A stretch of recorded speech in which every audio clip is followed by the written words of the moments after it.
total score. And now I think this is clear. Now let's move on to the quality of life index. And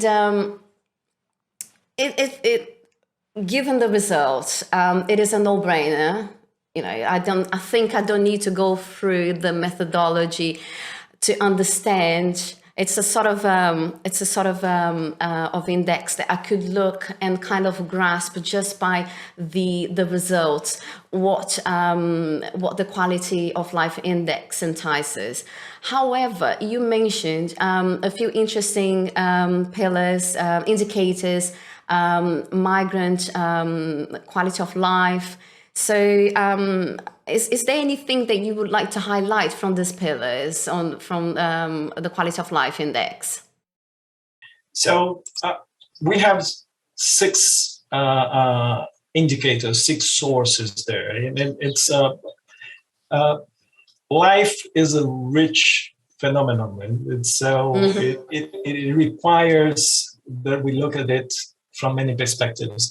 So, but in my head, I kind of group these indicators in three groups because there are three things that they're bringing in for our evaluation of the quality of life. One are the two more general composite indices that we use. One is the SDG index, the Social Development Goals Index, which in itself it's composed by more than 50 different variables. So we chose that because it already includes many important things into characterizing the quality of life in a country. And the same thing we can say with the environmental protection performance index, because then we have on one side a general performance of a country in a number of dimensions, and the other specifically things related to its environment. So it's one of the first groups. Very separate but very important is a measure of cost of living. Yes, I was going to ask because Sweden is quite expensive. Sorry? Yes, I was going to ask that because Sweden is quite expensive. I mean, all the Scandinavian countries are expensive. And there was actually, in terms of the construction of the methodology, the hardest part to task is how do you measure this, your return against each other. So it's the hard thing in terms of the methodology to do. But we do have it, and it is important to have it there exactly for that. Some places do have a wonderful quality of life in all other aspects, but it's still a very high cost of living. And as you said, the no-brainer, the Scandinavian countries is such a wonderful society, wonderful quality of living that you may argue that's well deserved the cost of living that you have. Yeah. So these are the two first components. And then we brought in three variables that were not necessarily related or correlated with the other ones that would bring added value to the mix. And the three ones were the happiness score, which is a measure of average life evaluations or expectations, the Freedom in the World Index for personal freedom, and also the Migrant Acceptance Index, which was a happy finding, I thought, because the fact that there is this index over there made by Gallup, it's very fortunate for our task here. So because it is something that it's directly related to the needs of somebody that is looking for a new passport. Yeah, I think the quality of life index summarizes really the beauty of the different walks of life and how people can use this tool for whatever reason they would like to either move or to invest or just out of curiosity, or even to rank your own passport, which I know you have the tool there. And there's just one thing about the quality of living is we have different passport index ranking mobility, of course, and we sure have a lot of indexes also ranking the investment or the business opportunities in different countries. But when it goes to quality of living, you do have a lot of rankings, but you also have a lot of articles on magazines and media outlets that are just ranking countries by quality of life, just for retirement. Yeah, for retirement, or just for naming them. Yeah. Or the most expensive, but without taking into consideration that some services are heavily subsidized or free. Absolutely. And they are just sometimes just opinion pieces by the journalists. They are not actual taking account different parameters or data, as Roberto said, like the migrants' acceptance, for instance. Now, tell me, why does the United States outrank Germany in having the best passport in the world?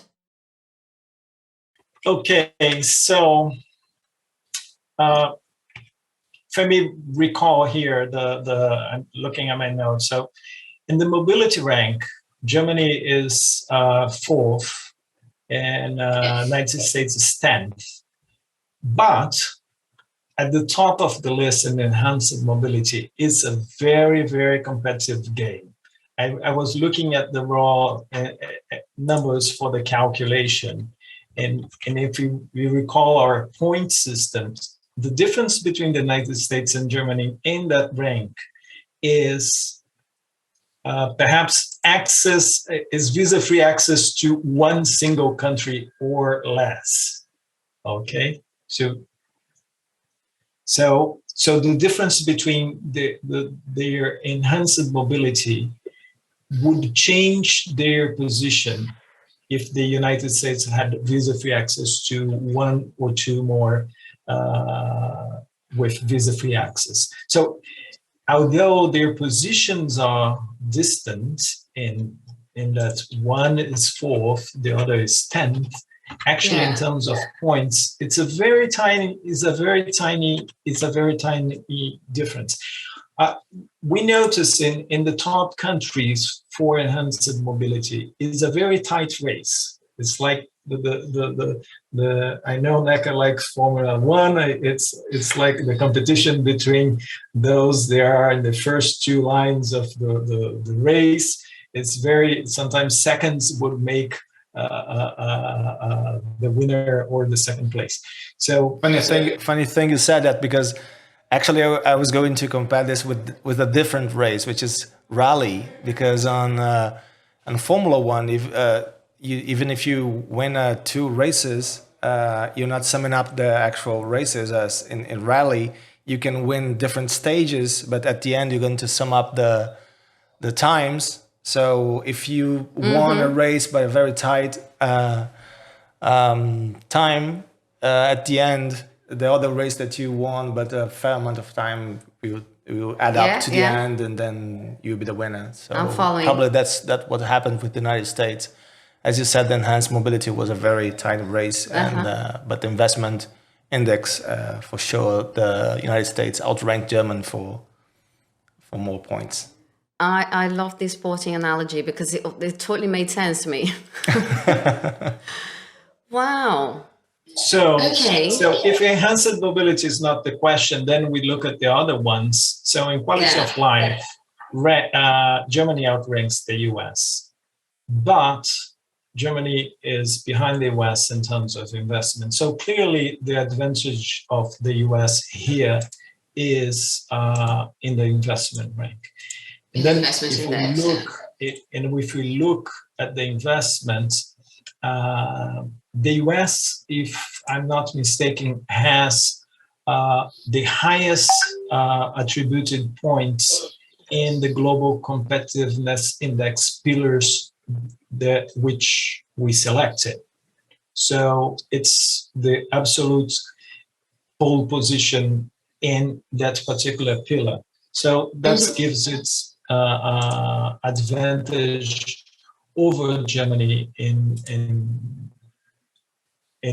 the investment index. Along with the others, it's better positioned in all of the three components which we use for the investment index, but the difference in the global competitiveness index pillars which we selected, I think it seals the deal for the US in terms of faring ahead of Germany. We're reaching the end of our podcast, but it would be good to think of it as a user. And Nick, I think you are the best person to guide us through. So if I go online and I have, I don't know, let's say a passport from South Africa, show me how I will search my country and how I could improve my passport. How can I use this tool?